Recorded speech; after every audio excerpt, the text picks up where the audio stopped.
Berbicara tentang peran muslimah atau peran perempuan, kita tidak terlepas dari peran muslimah karena kita adalah seorang muslim. Maka apa yang dimaksud dengan peran di sini adalah tugas atau apa yang harus dilakukan oleh seorang muslimah dalam kehidupannya. Ada 3 wilayah yang membagi tugas muslimah dalam hidupnya. Yang pertama yaitu peran muslimah sebagai hamba Allah. Yang kedua yaitu peran muslimah dalam keluarga. Yang ketiga peran muslimah dalam lingkungan sosialnya. Oleh karena itu mari kita bahas satu persatu. Yang pertama, peran muslimah sebagai hamba Allah. Dalam hal peran muslimah sebagai hamba Allah ini adalah sebagai atau dalam hal ibadah. Ibadah kepada siapa? Kepada Allah tentunya. Kedudukan antara laki-laki dan perempuan dalam hal ibadah ini adalah sama. Artinya siapa yang rajin beribadah maka dia akan masuk surga. Siapa yang sesuai dengan aturan Allah atau berada di jalan aturan Allah maka dia akan disayang oleh Allah. Dan siapa yang menjauhi larangan Allah maka insya Allah akan selamat. Maka sebagai muslimah dalam mengisi kehidupannya itu maka harus dengan diisi dengan ibadah dan ibadah. Sebagaimana yang difirmankan Allah dalam Quran surat Az-Zariyat ayat 54 yang berbunyi Bismillahirrahmanirrahim wa ma khalaqtul jinna wal insa illa liya'budun. Tidak aku ciptakan jin dan manusia kecuali hanya untuk beribadah kepadaku. Oleh karena itu semua aktivitas kita dalam kehidupan sehari-hari kita maka hendaklah kita niatkan karena Allah. Agar apa? Agar kita mendapatkan pahala dan mendapatkan tempat yang baik di sisinya yang menyelamatkan kita nanti di yaumul qiyamah. Jadi tidak ada bedanya antara laki-laki perempuan dalam hal ibadah ini. Di mata Allah sama. Yang rajin beribadah maka akan mendapatkan surga. Yang tidak rajin beribadah maka ya tentu saja siksa. Itulah tidak ada bedanya. Kemudian peran muslimah di dalam keluarga. Dalam hal ini peran muslimah di dalam keluarga itu dibagi menjadi 3 bagian. Yang pertama yaitu disebut peran sebagai anak. Karena kita kalau belum punya suami atau belum punya anak, kita masih single, maka kita menjadi seorang anak dari orang tua kita. Maka peran kita sebagai anak ini bagaimana? Tugas kita itu harus bagaimana? Nah, itu sebagaimana yang tercantum dalam Quran surat Al-Luqman ayat 13 sampai 20 di mana di situ Luqman bagaimana menasihati anaknya apa yang harus dilakukannya. Bagaimana seharusnya kita menjadi seorang anak yang bisa memuliakan orang tua. Sebagai seorang anak, kita harus bisa memuliakan orang tua kita. Apapun kondisi orang tua kita. Apakah dia mampu atau tidak, apakah dia muslim atau tidak. Artinya,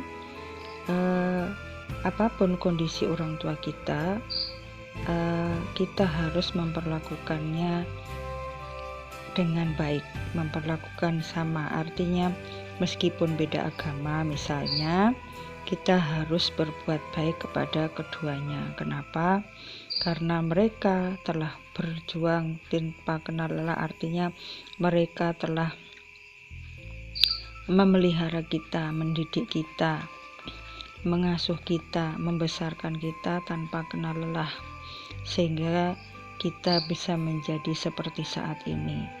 Maka jika kita bisa memperlakukan orang tua kita seperti raja, maka insya Allah rezeki kita juga seperti raja. Peran yang kedua adalah peran sebagai seorang istri. Peran sebagai seorang istri ini menduduki posisi yang penting dalam peran kita sebagai muslimah. Kenapa? Peran sebagai istri ini mempunyai persentase yang cukup besar, 50% lebih peran kita sebagai istri ini akan memberikan kontribusi yang cukup besar dalam kehidupan kita. Kalau kita berhasil, artinya kita akan berhasil mendidik seorang anak, kita berhasil dalam lingkungan sosial kita, tergantung dari keberhasilan kita menjadi seorang istri. Mengapa hal itu bisa terjadi? Kuncinya adalah ketika kita sudah mendapatkan ridho dari suami kita. Kenapa? Karena ridho suami itu juga akan menjadikan Allah juga ridho terhadap apa yang sudah kita lakukan. Tugas kita bagaimana? Yaitu membuat suami kita senang, membuat suami kita bahagia, membuat suami kita ikhlas, ridho, rela, kita menjadi istrinya. Sehingga kemudian kalau sudah suami itu ridho apa yang kita menjadi istrinya, beliau atau suami kita itu akan mendukung kita, suami itu akan mensupport kita, suami itu akan merelakan apapun yang kita lakukan, asalkan tidak menyalahi aturan Allah. Itu jadi kuncinya adalah ridho suami. Kalau suami sudah ridho dalam mendidik anak, kita bisa berhasil dalam lingkungan sosial kita juga mulia mungkin ya, sebagainya. Keberhasilan kita dalam mendidik menjadi seorang istri itu kemudian berpengaruh terhadap keberhasilan kita dalam sebagai seorang ibu. Dalam hal ini adalah kita tinggal melanjutkan aja. Kalau kita sebagai seorang istri itu sudah berhasil, peran kita sebagai istri itu sudah terwujud, artinya sudah mendapatkan ridho suami, maka kita tinggal melanjutkan fungsi kita sebagai seorang ibu.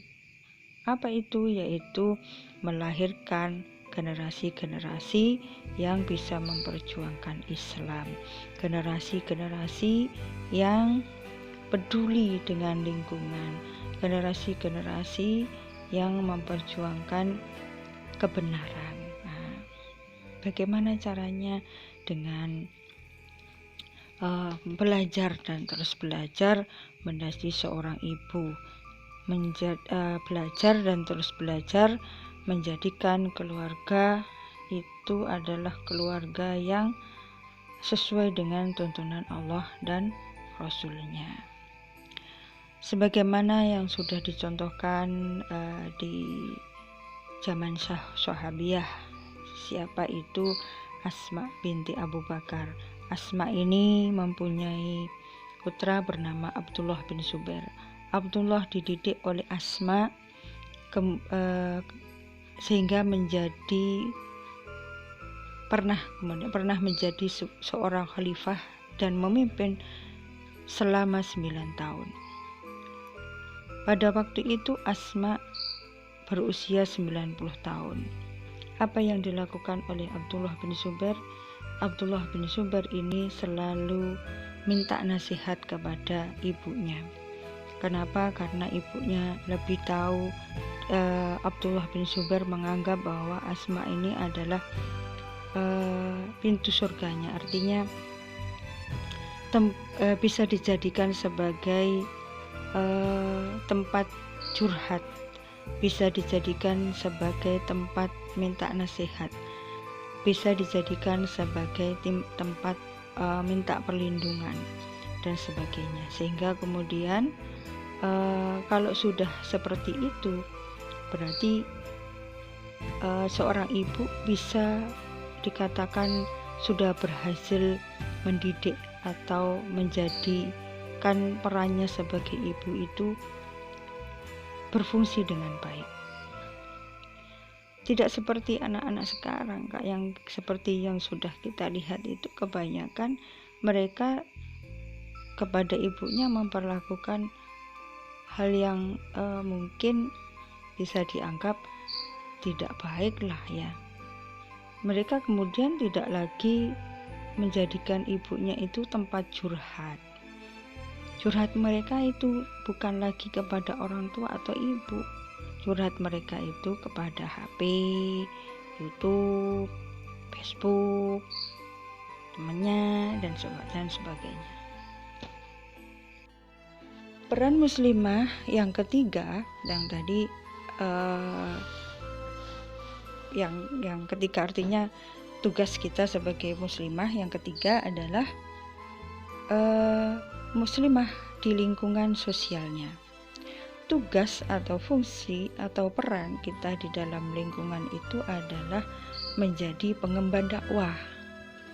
Kita sebagai seorang perempuan atau seorang muslimah jangan hanya melulu menjadi ibu rumah tangga yang diam di rumah, masak, mencuci, memperbaiki atau membersihkan rumah, bukan, tapi sebagai seorang muslimah kita mempunyai pekerjaan atau tugas lain. Tapi bukan berarti kemudian pekerjaan-pekerjaan itu kita sampingkan atau kita entengkan, tidak.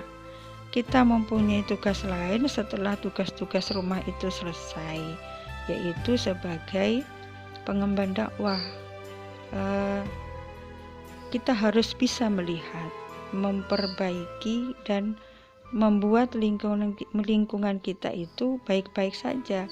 Artinya ketika ada masalah, maka dalam lingkungan kita, maksudnya ya, ketika kita dalam lingkungan kita itu ada masalah, maka kita mempunyai tugas untuk memperbaikinya, atau bagaimana kita menyadarkan ibu-ibu di sekitar kita, tetangga kita itu ketika mereka melakukan sesuatu yang salah.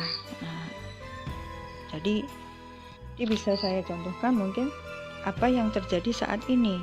Kita harus bisa melihat dunia luar, jangan hanya kita diam di rumah saja, hanya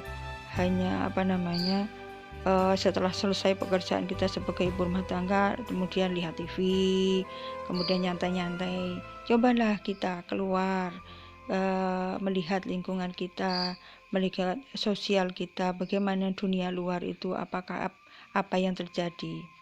Nah, sekarang saat ini atau beberapa waktu yang lalu, dikeluarkanlah Permendikbud yang menyatakan bahwa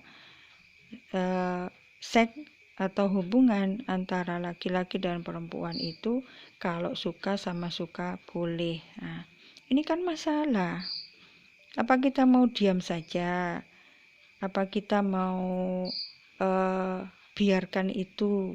Nah, ini tugas kita. Kalau diam berarti berarti kita setuju. Maka kemudian kita tidak boleh hanya sekedar benci, tidak sekedar aca-aca nengiate, bukan, tapi atau sekedar geram.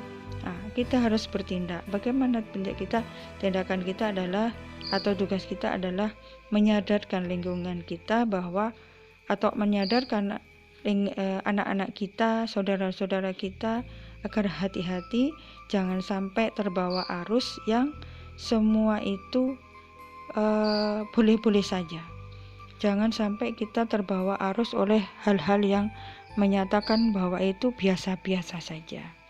Jadi kita harus tegas dalam hal ini. Kalau itu memang tidak boleh, maka kita katakan tidak boleh.